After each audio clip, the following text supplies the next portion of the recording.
Vous est-il déjà arrivé de vous promener seul, la nuit, dans un endroit où le silence est si lourd qu'il en devient assourdissant, un endroit où chaque ombre semble bouger, où chaque craquement de branche est un murmure venu d'ailleurs? Moi, je m'appelle Julien, et je suis gardien de cimetière. Pas un petit cimetière de village, non, le plus vieux cimetière de Lyon, l'ancien cimetière de Loyasse. On dit que certains tombeaux, ici, n'ont jamais été ouverts depuis le 19e siècle. On dit aussi que la terre, à certains endroits, refuse de garder les morts.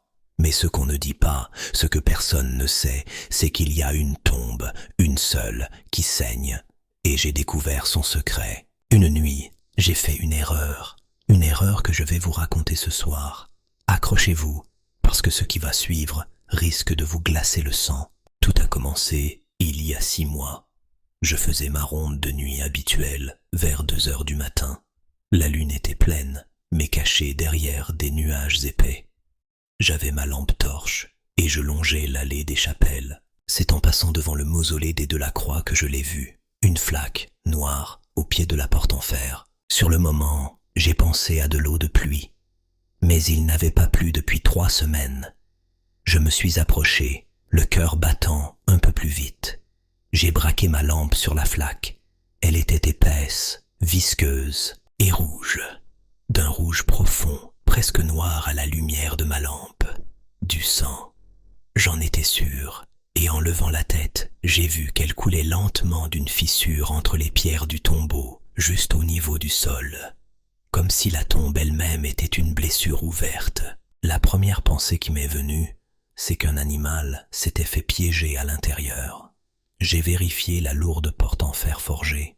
Elle était scellée. Personne n'était entré là-dedans depuis des décennies.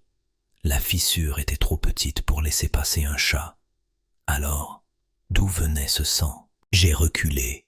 J'ai essayé de me raisonner. C'est de la rouille, Julien. Mais je savais que c'était faux. La rouille, ça a une odeur de métal, pas cette odeur douceâtre et écœurante qui commençait à flotter dans l'air. Le lendemain, je suis retourné voir la tombe, en plein jour. La flaque avait disparu. Le sol était sec. La fissure était toujours là, mais il n'y avait aucune trace de liquide. J'ai cru avoir rêvé. 3 nuits plus tard, c'est revenu. Mais cette fois, ce n'était pas juste une flaque. Le sang coulait le long de la paroi du tombeau, en un mince filet, comme une larme rouge. Et il y avait une odeur de pourriture. Je me suis figé. Les statues des anges semblaient me fixer. C'est là que j'ai entendu le bruit. Un bruit sourd, étouffé, boum, comme un coup de poing contre une porte. Mais de l'autre côté, boum, encore. Ça venait de l'intérieur du mausolée. Mon sang n'a fait qu'un tour, puis un grattement, lent, méthodique, comme des ongles sur de la pierre. J'ai fui. Je ne suis pas fier de le dire, mais j'ai couru jusqu'à ma guérite. J'ai fermé la porte à clé et j'ai allumé toutes les lumières. Je suis resté assis là, à trembler, jusqu'à l'aube. J'ai tenu 1 semaine. Mais la curiosité m'y a ramené. La nuit suivante, avec la pleine lune, j'y suis retourné. Le sang était là, plus abondant que jamais. Il formait maintenant une petite mare qui s'étendait sur les graviers. Et puis, j'ai vu quelque chose. Juste à côté de la flaque, dans la terre humide, il y avait une empreinte. C'était l'empreinte d'un pied nu, et elle semblait fraîche. À cet instant précis, j'ai entendu un murmure. C'était une voix de femme, douce et triste, qui semblait venir de la fissure dans la pierre. Elle répétait quelque chose, encore et encore. « Oh, rends-le-moi, rends-le-moi. » C'est ce qu'elle disait, « Rends-le-moi. » J'ai su, avec une certitude absolue, que quelque chose de l'autre côté essayait de sortir. Je me suis approché et j'ai collé mon oreille contre la pierre froide. Les grattements ont recommencé et la voix, plus distincte, a murmuré « Rends-le-moi, Julien. » Elle a dit mon nom. J'ai hurlé. J'ai reculé si vite que j'ai trébuché et je suis tombé dans la mare de sang.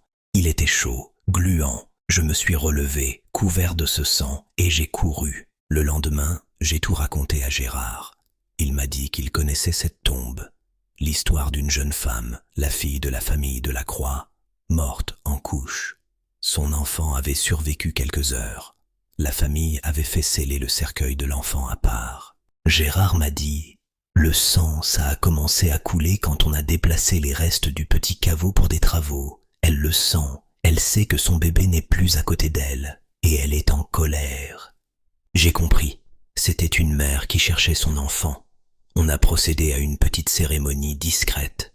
On a remis le petit cercueil à sa place, à côté du grand sarcophage de la mère. Cette nuit-là, je suis retourné, le sang ne coulait plus. J'ai posé la main sur la pierre était chaude, tiède, comme une peau vivante. Et à ce moment-là, j'ai senti une main, une petite main, elle a serré mon doigt. J'ai retiré ma main.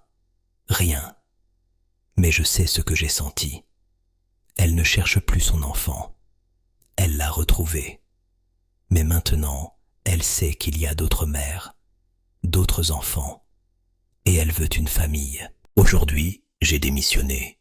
Mais parfois, la nuit, je sens une petite main qui serre mon doigt. Elle m'a trouvé, elle me veut, et je ne peux rien y faire. Merci d'avoir écouté. Si un jour vous voyez une tombe qui saigne, ne vous approchez pas. Bonne nuit.